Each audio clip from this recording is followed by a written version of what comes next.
Welcome back to some new PettyRevenge stories, where people share small victories over those who wronged them.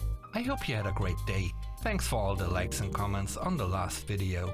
And now, let's start with the first story, shall we? It's called Taxi Revenge. I called a bold driver to pick up my family for a ride to the local lake. The app became very successful where I live, because the cars are cleaner and the drivers usually friendlier than those of the taxi cab companies. Some taxi drivers caught on and switched companies, believing they could continue their shady ways there, taking detours to increase the cost, having personal stuff in the cargo bay, smoking while driving. You get the gist of it.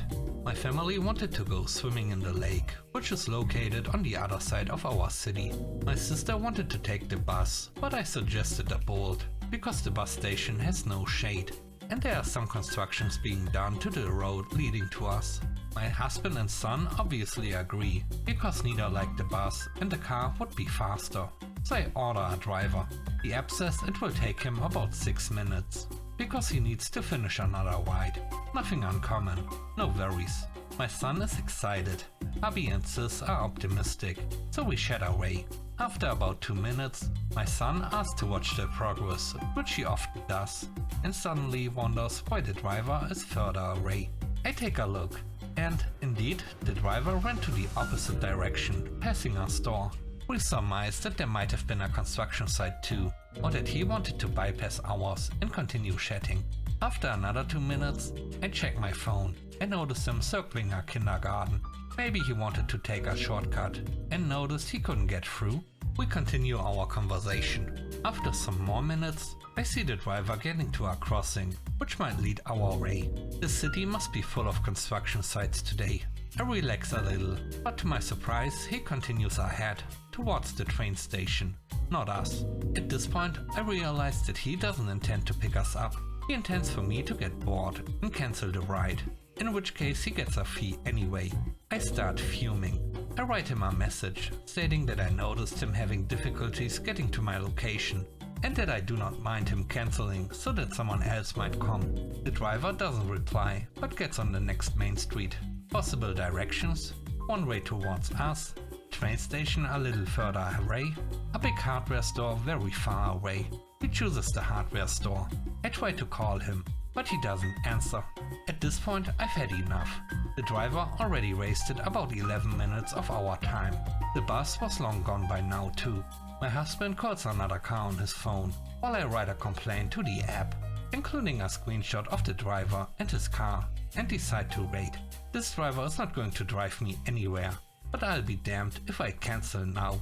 I will let him get to the corner of my street, and then cancel. After all, two can play this game. My husband's car gets to us in less than 5 minutes. In all this time, my driver continues to take the scenic route. After a total of 16 minutes, he's got enough and cancels himself. I am very happy to have ruined 16 minutes of this man's life, after he tried to cheat me for my money. I wasn't in a rush, otherwise I might have been forced to pay the cancellation fee. The next story is called Stolen Door. A friend of mine had issues with one of his neighbors. They were noisy, continuously under the influence, believed they were untouchable, stole really minor things like potted plants, bins, benches, garden furniture, basically anything that was easily moved and not screwed down. After many times of lifting the fence panels up and taking back the items that they took, he got annoyed with the boards on them and the lack of any real police response. Middle of the summer, they had a habit of having parties, loud music till all hours, and generally scum roaming around the local area, causing trouble. My mate had nipped home during his break and noticed that the front door was open and one of the parties was going on in the rear of the house. At that time he worked as a day laborer for independent carpenter. A plan was hatched. They opened the rear doors of their plain white van. He ran over with an impact driver and proceeded to remove the screws from the hinges and steal the door and throw it in the van and drive off. Plan accomplished, they dumped the door in an on-site skip. When he returned that evening, the door was still missing. It was replaced the next morning with a pallet with a mattress stuck behind it. Eventually, someone probably stole a piece of shipboard, and that was screwed in place. The third story is called Make the Coffee. A million years ago, in my first office job, I successfully made the stipulation that I would not make coffee for the office. I explained that I didn't drink coffee and had no clue how to make it. It was two attorneys and myself in the office, and they both agreed that this was fair. Everything was fine for a couple of weeks, until one of them was having a big deal meeting with opposing counsel and their client. He told me to make a pot of coffee. I reminded him that I didn't make coffee, because I didn't know how. He yelled at me to just make the coffee. I figured there would be instructions on the coffee can, and would just figure it out. But no, the coffee was in a decorative canister with a spoon. 10-cup pot. Seemed reasonable that I would need 10 spoons of coffee. He poured a cup just before the people he was meeting with arrived, and promptly spit it out. He started yelling at me for being defiant, which got the attention of the other attorney. The second attorney reminded him that I didn't know how to make coffee, and asked if the first attorney had given me any instructions. I chimed up that I had been yelled at to just make the coffee. Second attorney told the first attorney he deserved what he got, and to go make his own coffee. Later in the day, I asked the second attorney if I needed to learn how to make coffee. He told me there was no reason for me to, and promised it would never come up again. I was never asked to make coffee again the entire time that I worked there. The next story is called Goodwill Karen. I've been working as a Goodwill donation attendant for almost 4 years now. It's Labor Day weekend, and of course we are getting slammed with oversized donations from a parade of customers. We are understaffed. It's only me and another worker in the back. We'll call her Jenny. The two of us are barely keeping up against the customers. I lean outside to tell the woman waiting that I'll be with her in a minute. But as I'm doing so, another woman, Karen, marches up to the door, shoves the other woman out of her way, and tosses a dirty vacuum at my feet before walking off. Karen's car was at the back of the line.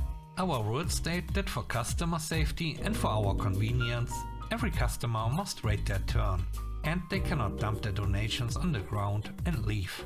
I tell the Karen that she can't do that and that she's breaking the rules, but she just ignores me as if I'm not even there. Feeling defeated, I take her dirty and now broken vacuum and toss it in the trash, telling Jenny what just happened. That's when I notice she's returning with more stuff. I step out and once again tell her that she cannot dump her items and that she has to wait her turn like everyone else. She snaps back at me. I don't care about your rules. I'm gonna dump my crap here and you can't do a thing about it. She marches back to her car to get another load of stuff. While this is all going down, her husband is standing in the second lane, staring me down menacingly. He looked as if he was ready to attack me at any moment, possibly trying to threaten me, so his precious Karen can do whatever she wants. I walk back in with Karen's donations, which were all unsellable, feeling angry. Jenny witnessed Karen's outburst this time, and she's not having it. The nice lady I was helping has second-hand embarrassment. Then, right on cue, the wicked witch of the West marches back with her third and final load of junk. I try again to tell her that she can't do this, but this time she just ignores me completely, shoves the nice lady out of the way again, and enters the production area, which is employees only, where she comes face to face with Jenny. Jenny tells her, "Ma'am, you can't come in here," and Karen goes ballistic. She throws her trash at Jenny and says, "This is freaking Goodwill. I'm giving you free crap, aren't I?" before stomping out of the building. When Karen tries to leave, 2 more cars pull up in the line behind her, trapping her in the line. Karen is absolutely seething at this point, comes out of her car over to me and barks, "Go get your manager, I'm going to get you fired." I smugly grin from ear to ear and reply, "Oh, you mean that manager?